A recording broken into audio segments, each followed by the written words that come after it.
It appears to me that devotional worship of God or Brahman seems irrational from the point of view of Advaita. That is, Brahman is real, the world is an appearance, and each jiva is actually Brahman. So, if we engage in traditional worship of God or Brahman, then we are de facto worshipping ourselves, which is absurd.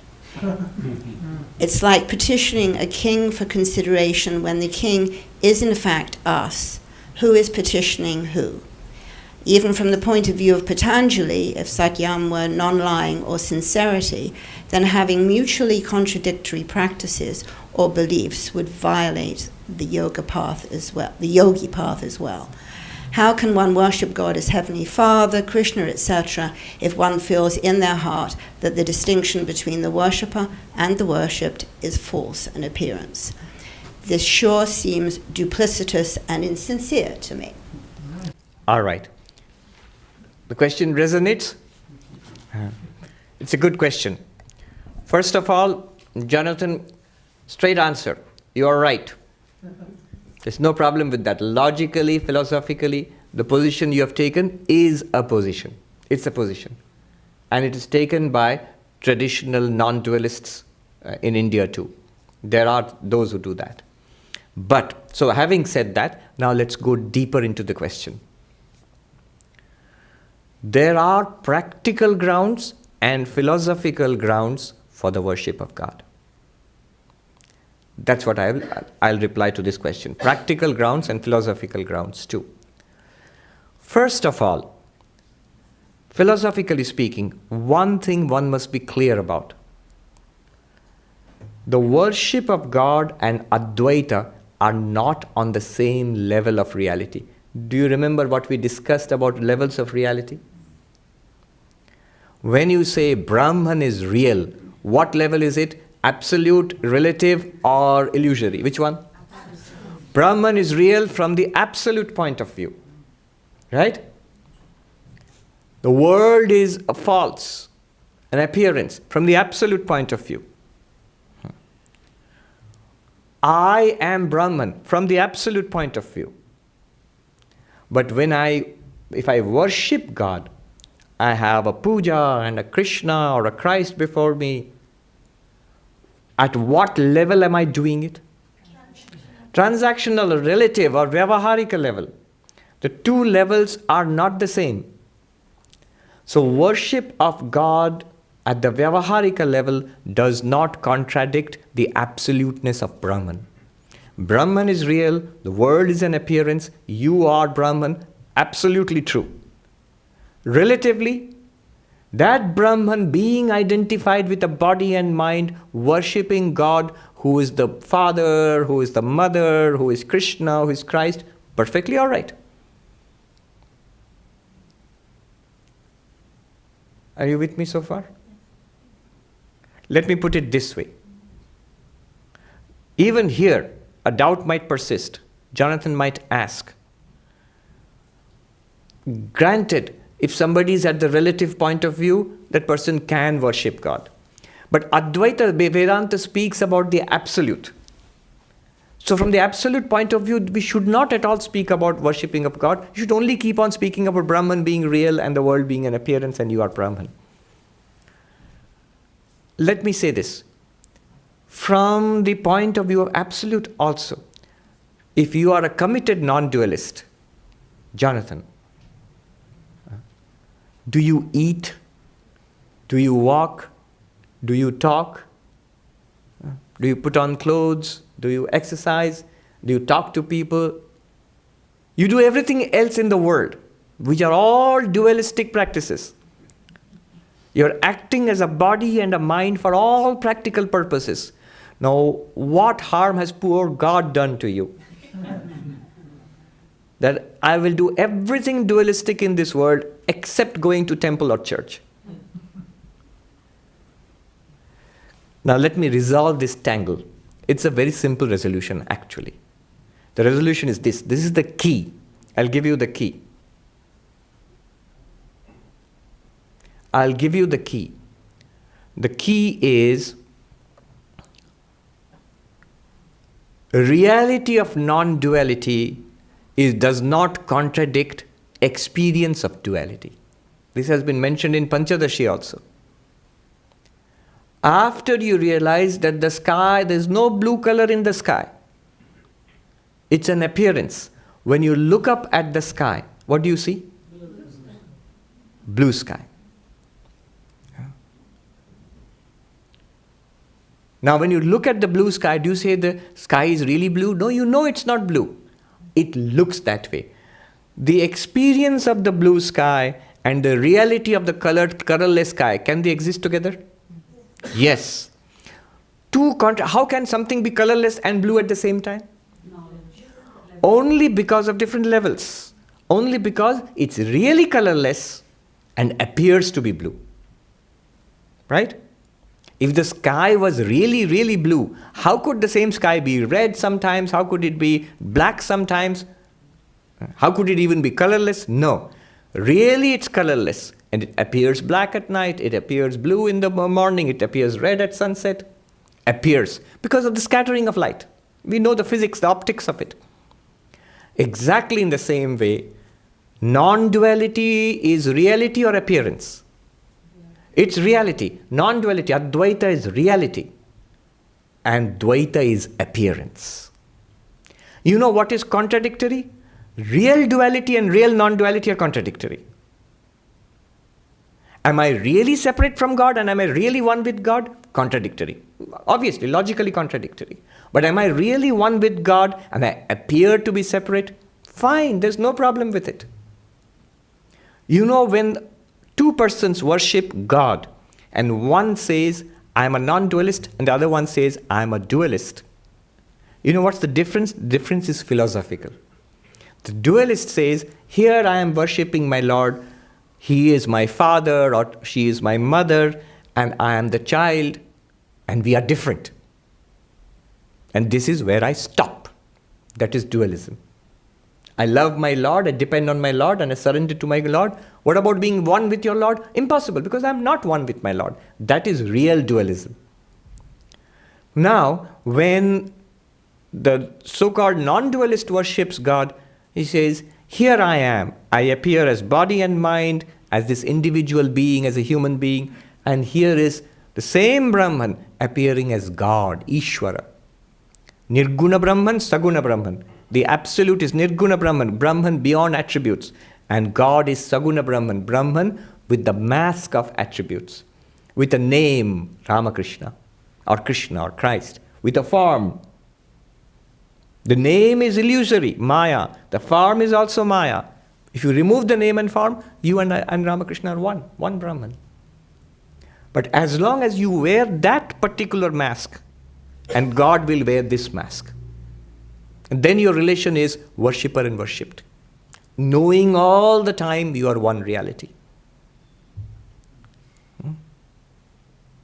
Is it beginning to make sense? A non-dualist can worship.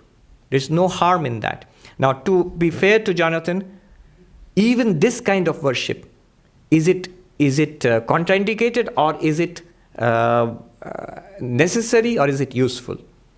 It's not contraindicated. It's not wrong. It's not harmful. It is useful. It is good. But if Jonathan asks, is it necessary? I will have to say, it's not necessary. There may be that rare soul who can go straight and realize, Aham Brahmasmi, the world is an appearance. Can you bypass God? You're actually not bypassing God. You're going to the reality about God and yourself. Now, this is the philosophical reconciliation. Put it in one little sentence. The reality of non-duality is not contradicted by the appearance of duality. A real non-duality can very well coexist and does coexist with the appearance of duality. For example, right now, aren't we having a dual experience, an experience of duality? All seems to be different from each other, right? That's our life. If Advaita is true, Brahman, is it there right now? Is it non-dual right now? Yes. If it is non-dual right here, right now, and it is you, and yet we are experiencing a dualistic world, then what I said must be true, that an appearance of duality can exist with the reality of non-duality. That is the meaning of the statement, Brahma Satyam Jagat Mithya. What is Mithya? Mithya means false. Brahma Satyam means Brahman alone is real. Jagat Mithya means world is an appearance. What is the meaning of appearance? That which is not real looks like that. Don't you say that? He appears to be a nice person, meaning? Not a nice person. It appears to be dual, meaning? It's not dual, it's non-dual.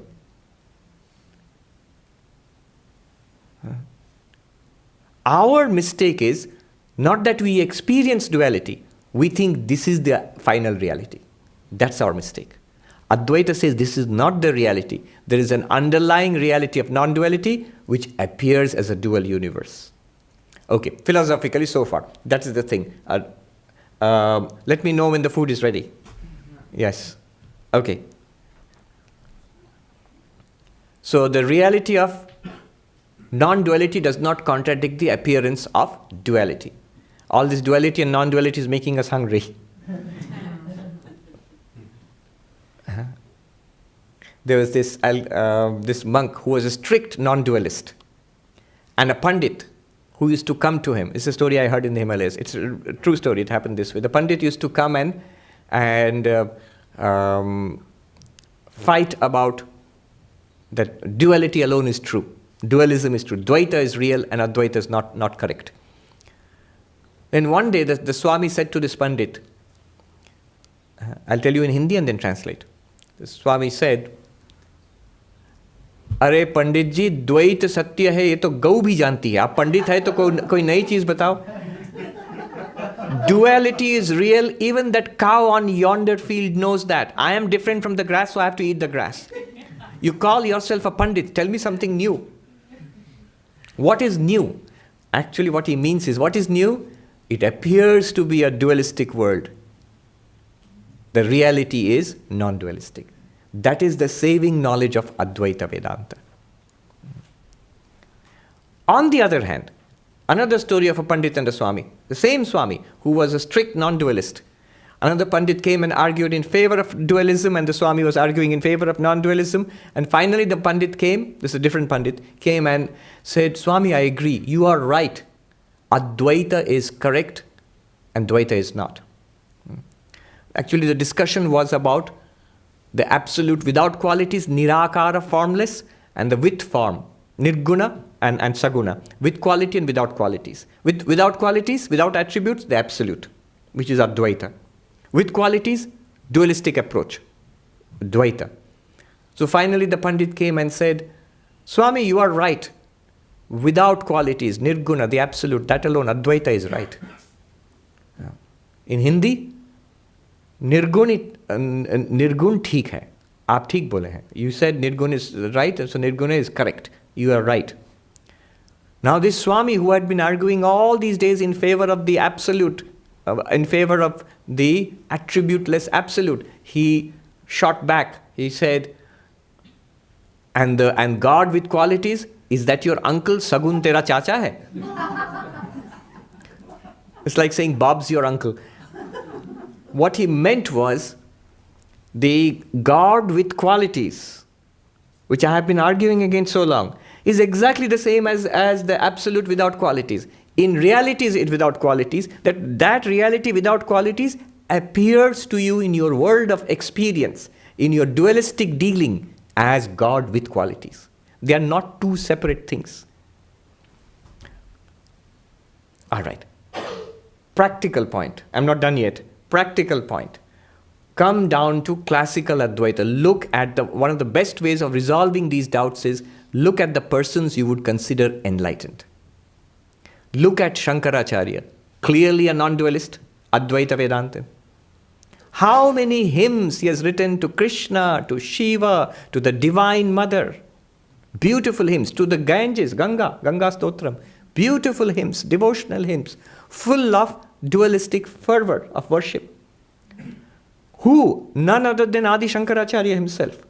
Was he being duplicitous? No, he sees no contradiction at all. There is no contradiction at all.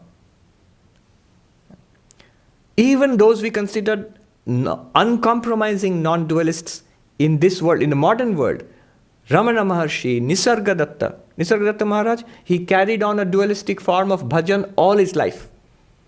Bhajan, singing devotional songs. His guru taught him that, and he would sing. I think in the evenings he would offer incense and you sing. So is it something like a vestigial organ which he should get rid of, like the appendix?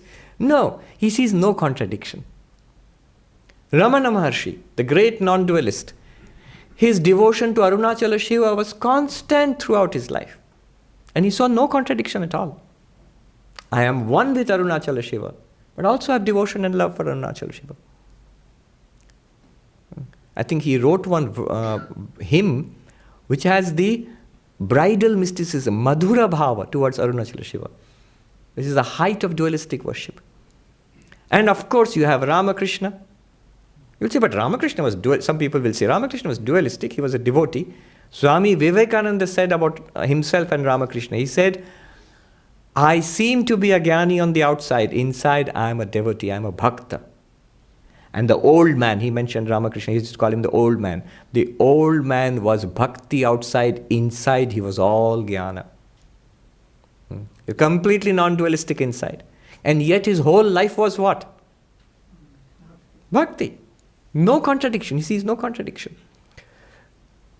Take the example of, there's a beautiful saying, a non-dualistic, by a great non-dualistic master. I think it was probably Narsingha, I think. I forget the name of the teacher. Bodhat prag dvaitam mohaya prapte manishaya bhaktyartham kalpitam dvaitam advaitadapi sundaram. What does it mean? It's a beautiful saying. Before enlightenment, duality puts you in delusion. It traps you in this little body-mind self. It's delusion, the world we live in. After enlightenment, a duality imagined for the sake of love, bhakti, is more beautiful than non-duality. Look at the word used. Imagine duality and real non-duality. No contradiction. Why would you imagine a duality? Because for the sake of love, bhakti. You are sugar, but you imagine yourself as separate from sugar to taste sugar. Then you know your own sweetness. That's bhakti based on Advaita. That bhakti is an expression of non-duality. The worship of God before attainment of non-dual illumination is useful for non-dual illumination, not harmful. After attainment of non-dual illumination, you can continue as a devotee of God. It's an expression of your non-dual illumination. Enough said. Again, to Jonathan, I would say, not essential. Try it out for yourself, and if you feel the need for dualistic worship and devotion and love, don't be ashamed. All the great non-dualists have happily embraced this dualistic worship. The key is imagine duality, real non-duality.